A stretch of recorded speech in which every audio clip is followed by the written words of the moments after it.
ইরানে নিজেদের সর্বশক্তি দিয়ে তাণ্ডব চালিয়েছে যুক্তরাষ্ট্র ও ইসরায়েল। এই বর্বরতম হামলায় প্রাণ হারিয়েছেন ইরানের সর্বোচ্চ ধর্মীয় নেতা আয়াতুল্লাহ আলী খামেনি।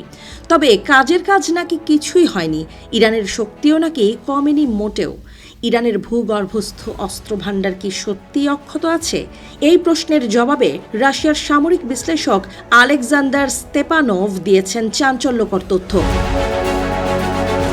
রাশিয়ার presidential academy of national economic and public অ্যাডমিনিস্ট্রেশনের সঙ্গে যুক্ত এই বিশেষজ্ঞের বক্তব্য অনুযায়ী যুক্তরাষ্ট্র ও ইসরায়েলের ব্যবহৃত আধুনিক অস্ত্রও ইরানের ভূগর্ভস্থ স্থাপনাগুলোতে কার্যকর আঘাত হানতে পারেনি। তার ভাষায় এসব ভাণ্ডার বহিরাগত হামলার বিরুদ্ধে নিরাপদ প্রমাণিত হয়েছে। স্তেপানোভ বিশেষভাবে উল্লেখ করেন যুক্তরাষ্ট্রের শক্তিশালী GBU-57 বাংকার বাস্টার বোমার কথা।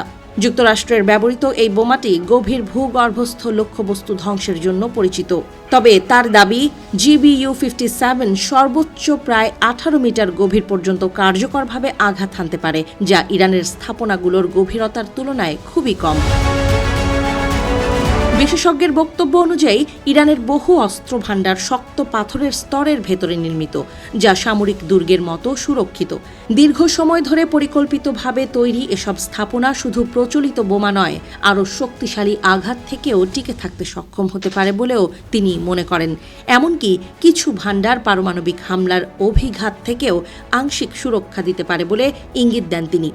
এদিকে ইরানের এয়ারোস্পেস ফোর্সের কমান্ডার ব্রিগেডিয়ার জেনারেল আমির আলী হাজিজাদেও একই ধরনের দাবি করেছেন। তিনি জানান, ইরান তাদের ক্ষেপণাস্ত্র ভাণ্ডার একটি নির্দিষ্ট স্থানে কেন্দ্রীভূত করে রাখেনি, বরং বিভিন্ন শহরে ছড়িয়ে রাখা হয়েছে, যেন একযোগে আঘাত হানলেও পুরো সক্ষমতা নষ্ট করা কঠিন হয়। তার ভাষ্যমতে এসব ক্ষেপণাস্ত্র প্রায় 500 মিটার গভীরে সংরক্ষিত।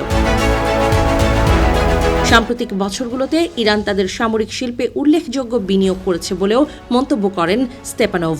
তার মতে দেশটি শুধু পরিমাণে নয়, প্রযুক্তিগত দিক থেকেও ক্ষেপণাস্ত্র সক্ষমতা বাড়িয়েছে।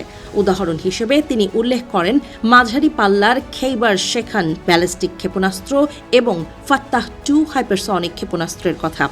এই অস্ত্রগুলো ইরানের প্রতিরোধ ক্ষমতাকে নতুন মাত্রা দিয়েছে বলে দাবি করা হচ্ছে। বিশ্লেষকদের মতে ভূগর্ভস্থ সামরিক অবকাঠামো গড়ে তোলার কৌশল নতুন নয়। বিভিন্ন দেশই গুরুত্বপূর্ণ স্থাপনা মাটির গভীরে নির্মাণ করে থাকে, যেন স্যাটেলাইট নজরদারি ও আকাশপথের হামলা থেকে সুরক্ষা নিশ্চিত করা যায়।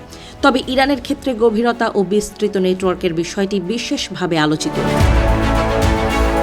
তেহরানে সাম্প্রতিক হামলার পর শহরের আকাশে ধোঁয়া উঠতে দেখা গেলেও সেই আঘাত কৌশলগত সক্ষমতায় কতটা প্রভাব ফেলেছে তা নিয়ে বিতর্ক চলছে। স্তেপানোভের বক্তব্য অনুযায়ী দৃশ্যমান ক্ষয়ক্ষতির বাইরেও ইরানের মূল সামরিক ভাণ্ডার অক্ষত থাকতে পারে। তবে এই দাবিগুলোর স্বাধীন যাচাই এখনও সম্ভব হয়নি। সামরিক বিশ্লেষকরা বলছেন, ভূগর্ভস্থ স্থাপনার প্রকৃত গভীরতা, কাঠামো এবং সুরক্ষা ব্যবস্থার সঠিক তথ্য সাধারণত গোপন রাখা হয়। ফলে উভয় পক্ষের দাবি ও পাল্টা দাবির মাঝেই পরিস্থিতি মূল্যায়ন করতে হচ্ছে।